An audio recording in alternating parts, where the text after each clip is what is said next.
Next customer, please come this way, I called out as the cash registers grew increasingly crowded. Swiftly, I opened the adjacent register and began guiding customers through their transactions. After a concerted effort, the congestion eased, allowing me to return to restocking shelves. "Mary, you're amazing at ringing that customers so quickly," remarked a fellow part-time employee, breaking the rhythm of my tasks in this bustling supermarket. A diverse mix of high school students and individuals, like myself, populated the workforce, making each shift enjoyable. My name is Mary, a 45-year-old part-time housewife who found solace and purpose in this role for the past decade.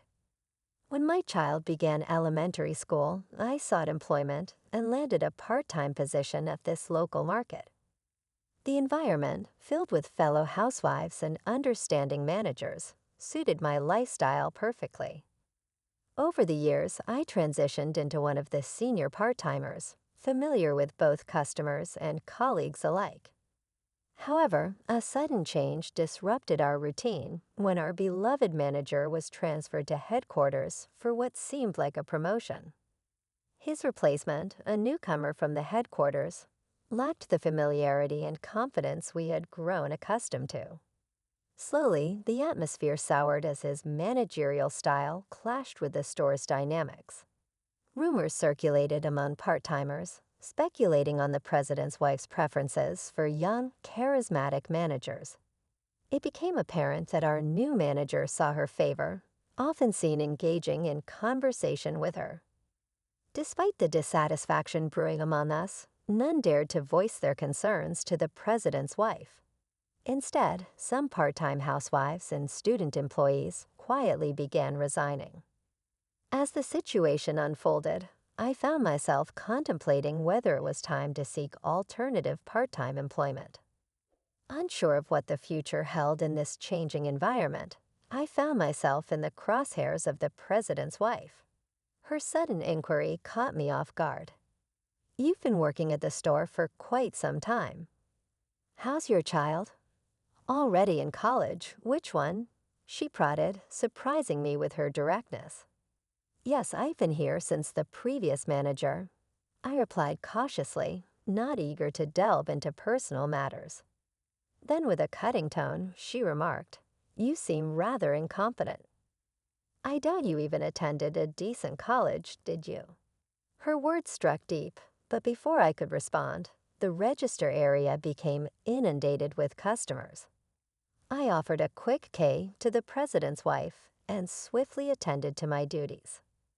In truth, my educational journey had ended with middle school. High school had been a tumultuous time, marked by bullying and an eventual dropout during my third year. Since then, I had carried on with life as a part-time worker, eventually meeting my husband in a similar setting and building a life far removed from academic pedigrees. The president's wife, however, seemed to embody a stark contrast. She often boasted about her prestigious university background, but curiously avoided divulging its name. It struck me as odd, but I brushed it off, lacking any particular interest. Perhaps she harbored preconceived notions about part-time workers like myself, assuming we lacked higher education. I recalled overhearing her discussing such matters with the store manager, leaving me to wonder if she looked down upon us. As murmurs circulated among fellow part-timers about similar interrogations, I found myself bracing for another encounter with the president's wife. When sure enough, she returned to the store the following day, she called out, "Excuse me." Her voice cut through the air, signaling another potentially tense exchange. My attention snapped up when the president's wife directed her gaze towards me, a smirk playing on her lips, as if she found amusement in some private joke. Despite the urge to react, I managed to rein in my irritation, keeping my emotions in check as she began to speak. "So you're just a middle school graduate, aren't you?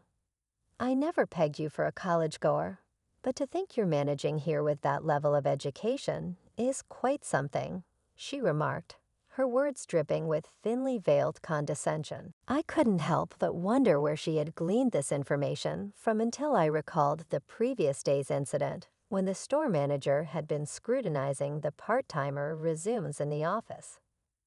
It seemed that what should have been confidential information had somehow found its way into the president's wife's hands. Annoyance bubbled within me at the thought of her freely sharing such personal details with other employees. I had never sought to fabricate my educational background, but the audacity of someone spreading rumors about my academic history grated on my nerves. While my fellow part-time colleagues seemed unfazed by the revelation, the president's wife took every opportunity to remind me of my supposed educational shortcomings. It became her refrain, peppering our interactions with thinly veiled jabs. "Maybe you wouldn't understand, being just a middle school graduate," she would quip, using my education as a pretext to assign me menial tasks like cleaning. The repetition of her taunts grated on my nerves, feeling a growing resentment towards my workplace. I began to question why I subjected myself to such treatment, feeling increasingly disheartened by her relentless needling. A few days later, when she returned to the store, her mere presence was enough to stir up irritation within me. As I attempted to sidestep her, she caught my eye and gestured towards the cardboard box storage area, an area typically left untouched as it was designated for supplier use. "People like you should be familiar with garbage," she sneered. "Middle school graduates like yourself are just here to collect a paycheck." Her words, stone-delivered in the privacy of the back room, were a deliberate attempt to belittle me, a reminder of my perceived inadequacies in her eyes. I had always managed to endure, especially since most interactions occurred in the bustling sales area. But on that particular day, the weight of my pent-up frustration became too much to bear. "Excuse me, but I believe I earned my paycheck for diligent work, regardless of my educational background," I interjected, my tone laced with simmering anger. The president's wife appeared taken aback, clearly unaccustomed to such pushback. "If you're going to be here, why not contribute something beneficial to the store?" "We're never quite sure what you're up to," she retorted, her words dripping with disdain, ignoring the curious glances of passing colleagues. "And what exactly are you contributing by gracing us with your presence?" Chatting with the manager, flirting with male employees and high school part-timers, looking down on the rest of us. I challenged, refusing to back down. Her face flushed crimson with rage as my words hit their mark. "I'm like someone like you. I have a busy schedule. Coming here takes time out of my day," she shot back, attempting to assert her superiority. I couldn't help but scoff at her assertion. "Do you truly believe that neither the employees nor the customers share your sentiment? It's intriguing how some with impressive educational backgrounds prove utterly ineffectual in practice," I countered, releasing the resentment I had long harbored towards her condescending attitude. Clearly flustered by my unexpected retort, the president's wife struggled to conjure a suitable response, resorting to tired cliches. "Do you honestly think you can continue working here after speaking to me like that?" she challenged, her voice tinged with disbelief. Without hesitation, I delivered my final verdict. "Then I'll resign," I declared, refusing to tolerate any further belittlement. In response, the president's wife let out a mocking laugh. "Well, that'll save us on labor costs," she sneered, her words dripping with derision. I returned a smile, nodding in agreement. "Yes, that's right." "Good for you," I affirmed before making my way towards the locker room. Inside, I found a fellow part-timer who had witnessed the earlier exchange. I poured out the details of what had transpired, recounting the frustrations that had been building up. "Mary, are you really quitting?" she asked, her expression reflecting the sadness of our shared experiences over the years. "It just hasn't been the same since the manager changed. It feels like we're only here out of obligation, I confided, echoing her sentiments.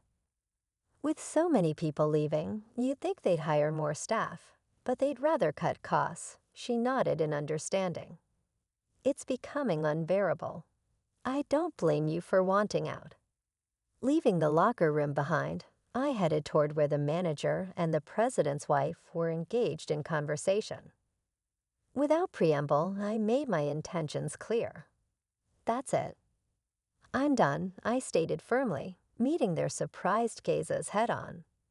The president's wife chuckled, seemingly amused by the news. So the junior high school graduate is calling it quits. I wonder where someone like you will find work, she remarked, her tongue dripping with condescension. I refused to let her words rattle me. Even if I have nowhere else lined up, I won't be coming back here. I'll return my uniform next week. Thank you for everything, I declared, feeling a weight lift off my shoulders as I exited the supermarket. A sense of relief washed over me. The following week, when I returned to return my uniform, I found the store abuzz with commotion. The manager was being berated by irate customers near the cash register, suggesting some sort of transaction error. Despite the chaos, I felt a sense of peace, knowing that I had made the right decision to leave. With my resignation already settled, I made my way toward the office to return my uniform. As I approached the door, the unmistakable voice of the president's wife reached my ears, giving me pause. Reluctantly, I pushed the door open, finding the former manager inside. Despite his new role at headquarters, my ingrained habit led me to address him as manager out of reflex. It seemed the president's wife had been engaged in conversation with him, but she hastily departed upon my arrival. What happened at the register? The former manager queried, his expression trembling.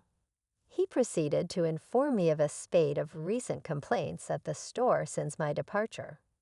With a cascade of resignations following mine, the store had been left scrambling to cope with the sudden exodus of part-timers and student workers. But the manager's attempt to fill in on the sales floor was met with customer complaints, as his lack of familiarity with basic tasks like stocking shelves and operating the register led to a lot of customer dissatisfaction.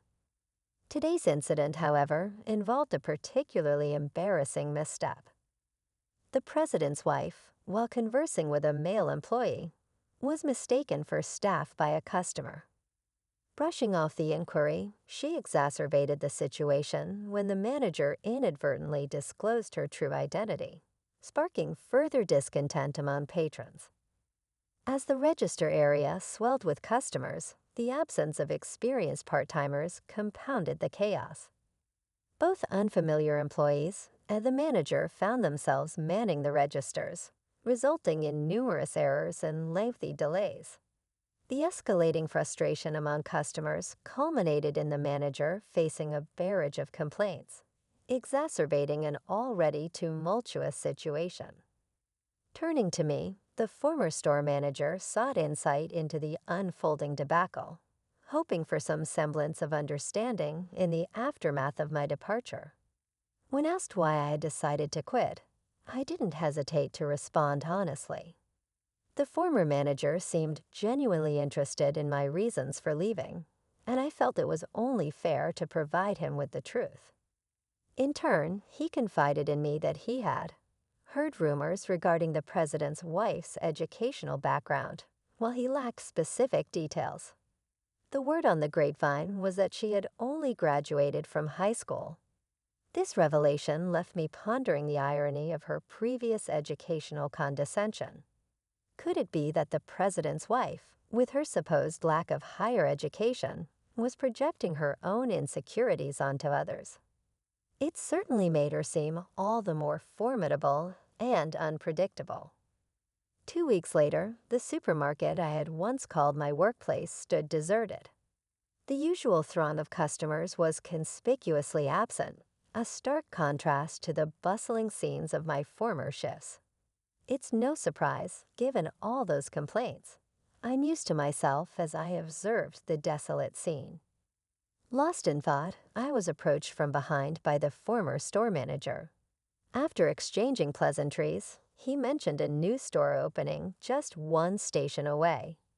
He extended an offer, asking if I would be interested in joining the team. It appeared that an employee he had trained was being promoted to the position of store manager at the new location. Knowing the caliber of this individual, I felt a sense of trust and reassurance. I nodded in agreement and wasted no time in reaching out to my former part-time comrades. Upon confirmation of my role at the new store, I discovered that some of my former colleagues would also be joining me, a comforting realization amidst the uncertainty of change. Under the guidance of an understanding manager, I quickly settled into my new role. The atmosphere was welcoming, and I found it easy to establish rapport with my coworkers, both old and new. The new store introduced innovative offerings, such as local side dishes and bread, which proved to be a hit with customers. As I embraced this fresh start, I couldn't help but feel optimistic about the opportunities that lay ahead. As I settled into my new role at the store, I was greeted by familiar faces from my time at the previous location. The transition to the new store went smoothly, marked by a successful launch and positive feedback from both customers and employees. However, I soon heard troubling reports about the old store. It had become notably quiet, and the manager found themselves facing frequent scoldings during head office meetings. A string of new hires as part-timers quickly came and went, exacerbating the ongoing staff shortage. Finding a new part-time job had brought a sense of relief, and I was content to work happily as I had before.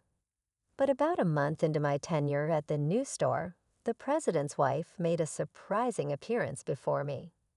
Her unexpected visit seemed to be aimed directly at me, as she wasted no time in addressing the rumor she had heard. "I heard there's a junior high school dropout working at our store again, so I came to check," she stated bluntly. I couldn't help but sigh at her accusatory tone. "What's the issue?" "I haven't done anything wrong," I replied, feeling unfairly targeted. She persisted, laying blame at my feet for the troubles of the old store, but I refused to accept her accusations. "Isn't it more accurate to say that you're the one engaging in power harassment?" I challenged frustration simmering beneath the surface. Former colleagues from the previous store attempted to intervene, but I waved them off. I couldn't let them shoulder the blame for something they weren't responsible for. As a middle school graduate, I can't possibly be held accountable for all the employees quitting, I asserted, refusing to be intimidated. The president's wife's anger flared at my defiance, but I stood my ground, supported by nods of agreement from fellow part-timers. "If you're having trouble understanding, let me spell it out for you.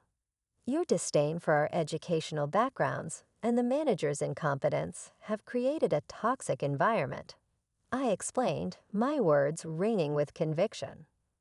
In the end, no one wants to endure power harassment while working part-time, and it's time for you to acknowledge the real issues at hand. When I accused the president's wife of power harassment, she immediately raised her voice in denial. "Are you trying to frame me without any evidence?" she retorted, her tongue sharp with indignation. Just as she attempted to grab hold of me, the manager intervened, asserting firmly, "Can you please stop doing that to our part-timer?" Despite the risk to his own position, the manager stood his ground. "I am the manager of this store, and it's my duty to protect the employees. I will fulfill my role whether you're the president's wife or not," he declared, earning applause from the other part-timers. With a resigned sigh, I reached for my smartphone. "I have evidence of power harassment," I stated calmly before playing a video. The footage showed the president's wife berating another part-timer at the previous store, clearly demonstrating a pattern of abusive behavior. As more part-timers stepped forward with their own recordings, It became evident that we had all experienced her mistreatment. "We're going to sue her," I announced, met with resolute nods of agreement from my colleagues and the manager. Furious at the manager's defiance, the president's wife impulsively fired him on the spot. But to her dismay, I revealed that I had recorded her dismissal as well, ensuring the manager's protection. Realizing the depth of her self-inflicted predicament, the president's wife attempted to flee. But before she could escape, I confronted her one final time. "There are more important things than education, aren't there? Sometimes humanity matters more than society," I remarked pointedly, causing her to pause. "How did you know?" she muttered, inadvertently admitting to her own insecurities. With her self-destruction complete, the president's wife retreated at a speed I had never seen before. In the aftermath, we pursued legal action against her, armed with solid evidence and the support of fellow part-timers. As news of her misconduct spread, similar complaints emerged from other stores, leading to a reckoning for her behavior. Forced to confront the consequences, the president demanded she repay her debts by working. It was a satisfying sight to witness her laboring angrily at a nearby drugstore, a fitting end to her reign of mistreatment. With a trustworthy manager at our helm, we continued our work with renewed dedication, free from the shadow of power harassment.